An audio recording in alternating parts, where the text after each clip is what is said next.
guys.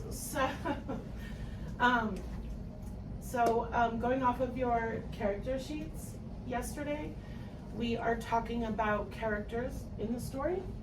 Our objective is that you can identify and explain the main characters in a text, including their motivations and relationships.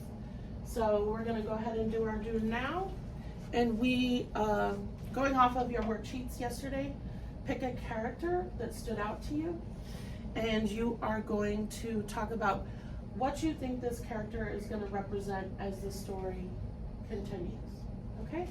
So go to your boards for your table number and write a character. Hopefully not everyone is using Romeo and Juliet. Okay? All right. I'll give you guys 5 minutes. I'm going to set the timer.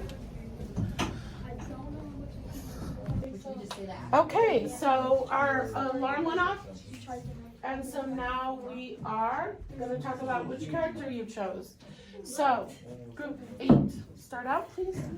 A character that stood out to us was Benvolio. Benvolio is Romeo's cousin. The two were pretty close, and actually in the story, when the family was fighting, Benvolio jumped in and tried stopping the fight.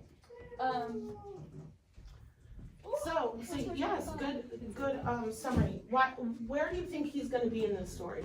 How important? Because he has been pretty important so far, right? I think like he's gonna have like his back kind of. Yeah, like he's gonna be there like all the time. I like that. Yeah. So I think in the next couple of scenes that we read, we're going to see Benvolio and Mercutio a lot more in the story. Okay, group 7. Samson stood out to us because he doesn't take any crap for granted and has no talent. Right. Do you think we're going to see more of them, or? Yeah. What is Samson and his partner famous for? What was their line that they said right in the beginning? What was that thing? I bite my thumb. They were the ones that were like, let's fight, right? Okay, gentlemen, in the corner.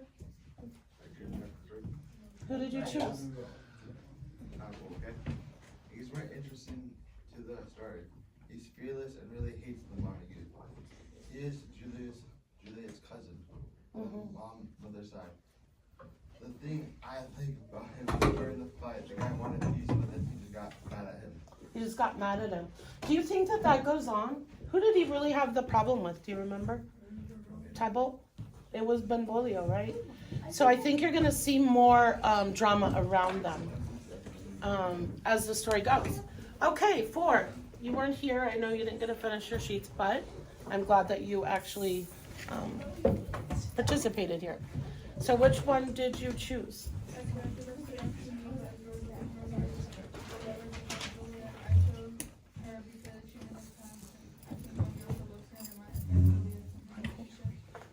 Rosaline, right? We're going to learn today. We learned the last part of the story that's the reason why he really wants to go to this party, is to see her, right? So we'll soon find out what process of reviewing the characters that we had reviewed yesterday and from your worksheets. Right? Yeah, I did. I'll give you another one. So today, why do you think we are reviewing all of these characters and going over them? So we know who they are. Right? And what do they give to the story? Like, what is their importance in each different one? Like, so how do they contribute to the story? Does that make sense? Like, how do they contribute to the story? This tragedy that is happening in Romeo and Juliet. They were the ones like talking about like the whole reason why it happened. Right. So like, they're more of like the, I don't know. The driving force, right? They're kind of the driving force of the plot on our story arc, right? So we're in the kind of introduction stage, right? And exposition stage, where we did our little, our page that was due yesterday, our annotation sheet that we did. We changed it up a little bit so that each time you get an annotation, it's gonna have focus on your story arc, right? So we're kind of in the introduction stage still a little bit. Some of the inciting incidents are starting to happen to rise to action in our story arc. So today, I'm gonna hand out a quick sort, and you will match the person with Montague or Capulet. Montague or Capulet. So you're gonna cut them and put them in which order, or in which side they would be. Some of them actually might be neutral, right? You might notice that. So is what I did to make it a little quicker, I did mine like this, so it's easier to cut it. You're kind of lining it up, okay? And you're cutting it from the side, and then you can cut it down the middle. It does a pretty good cut if you kind of do it like that, okay? So I am going to hand these out to each table. It is a table work. So you work together on it, okay? Hooray! Yay, you're gonna work together. Yippee! Actually,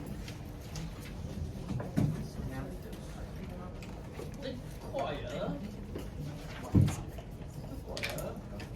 Prince Ecolus. who's the first person you guys got for Capulet? Lady Capulet. Lady Capulet. Who is she? The mom to Juliet. Yes. She's the mom. So who else do we have for Capulet? Lord Capulet. Oh, it's Capulet. The dad, right? So, how do they agree or disagree right now? Lord Capulet and Lady Capulet. What are they disagreeing on right now? Their kids dating. Right? Who came to Lord Capulet in the story? I think I have. Paris. Paris went to Lord Capulet to ask if he could marry Juliet. And what did he say? Yeah, he wants him to wait a few years. He's encouraging him to go to the ball to find someone else. The mother, on the other hand, says she wants her to marry him, right? Remember, they're in the scene with the nurse, and the nurse and the mom are like, "Oh my gosh, you should marry Prince or Paris." So who else do we have here? Yeah, Tycho. He's gonna come up more in the next scene. Scene 5, Tycho definitely is the one who recognizes Romeo being in the party. He doesn't like it. He sees him from across the room. He recognizes it. So who else do we have? Capulet. Juliet. Juliet. We can't forget Juliet. Rosaline. Yeah, Rosaline is her cousin. And the nurse. Her nurse / nanny. Is there anyone else that falls in the Capulet? Peter. Peter. Who's Peter, guys? A servant. He's a servant. What is he doing in the story right now? That we just read, the part. What is Peter doing? Remember we said, who's Peter, guys? Noah? Who's Peter? Who is he? You guys, I just told you who he was. Anyone else know who Peter is besides just the servant? He was just in the last scene we read. What was he doing? Peter. He was the one who couldn't read, right? When he was like, "Can you read this for me?" to Romeo. And he's giving out the invitations. So that's what he's doing in the story. He's really, remember he said he couldn't read. Poor guy. But a lot of people couldn't read that. Who else do we have in Capulet? Gregory. Yep, Gregory. Who was with Gregory? Who was with him? Yep, Samson. In the first scene, right? They were the ones thumbing their fingers. Is there anyone else? You guys have anyone else? Okay. let's see, I mean, I think you're probably right. Who's neutral in the story? Lauren? Friar? What's a friar? He's a religious person. He's a priest. Yeah, he's basically, they called them friars, different religions, right? So he is the one that what? In the future, he marries Romeo and Juliet secretly, right? And he also gets them the poison. So he's kind of neutral, but he's kind of, he's not really that religious in the long run, right? Who else is neutral? Mercutio? No? Mercutio, he was just in the scene. Choir. The choir, yeah. They introduced everyone, the choir, right? It was just one guy though. He's not a whole choir. Who else? Anyone else that's neutral here? Prince Archelaus. Yep. He's the prince of Verona. He says, I will kill you guys if you keep going on about this fighting that you have. He's threatening them with more fighting. His actual piece in the story is very driven by imagery, which is one of our devices we learned about last time. So when we read in our groups today, I want you to notice that. When he's talking about the Queen Mab in the story, he's using a lot of imagery to describe Queen Mab, so he uses that a lot. As where Romeo is what? Which device do you think he's using in this? He's talking about something coming his way. Which literary device is that we learned about? Foreshadowing. Yeah, foreshadowing. So when you're working in groups today, I want you to remember that we've discussed a lot of this already, and so in your worksheets together as a group, it pretty much has been spoken on, a lot of it. Your jobs like literary device detective, we've already spoken about 2 of those, okay? So, it's definitely been spoken about, so it shouldn't be as hard of a job. And I didn't want it to be too hard because we're just learning our jobs in our literary device circles, okay? So finish up your do now, and then we will discuss them. I'll give you a few minutes. Okay, so I also wanted to go over a couple of,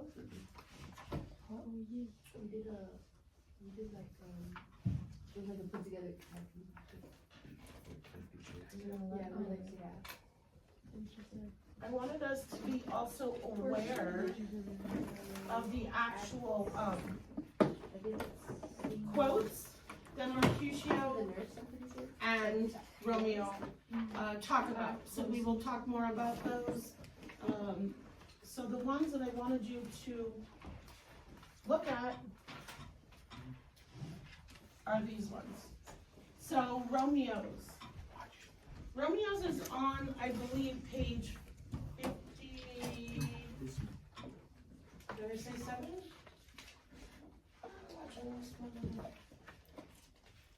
At 57, I believe. Oh, did I mispost it? Page 57 for Romeo.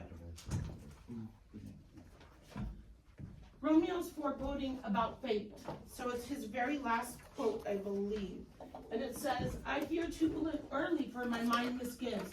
Some consequences yet hanging in the stars shall bitterly begin his fearful day. With this night's revels and expire the term. So I'm not gonna read the whole thing, but please write down that that's on page 57, and that's one that you really wanna look at as far as the person who's doing the quotes, right? Mercutio's is on page 53 and 55. Queen Mab's speech. So we are putting that out, especially for imagery, right? When he's talking about, he says, oh, then I see Queen Mab hath been with you. So it's talking about how he's mocking. Like, oh, I see Queen Mab has been with you in his dream, right? And then Mercutio on dreams. True, I talk of dreams, which are the children of idle brain. Idle brain, what do you think that means? idle, yeah, and not really thinking very deeply, right? So those are on 53 and 55 in my book. So where are you going to start reading? 49, page 49. So in your groups, I want you to read together. If you're alone, I will come around, but please be reading. Are we reading the book page? Have your book out. So those of you who are coming along, I am going to be checking on you to make sure that you are doing one job. Remember, you're just choosing one job. You're not choosing them all, okay? Choose one job. So literary device might be so you might want to be looking at these particular poems, or not poems, but parts of the speech, for the page numbers I gave you. And looking at that more deeply and figuring out which literary device it might be using, okay? And so, Yeah, 49. let me go back. Romeo I'm gonna set the timer for 15. and Benvolio entered dressed as masters along.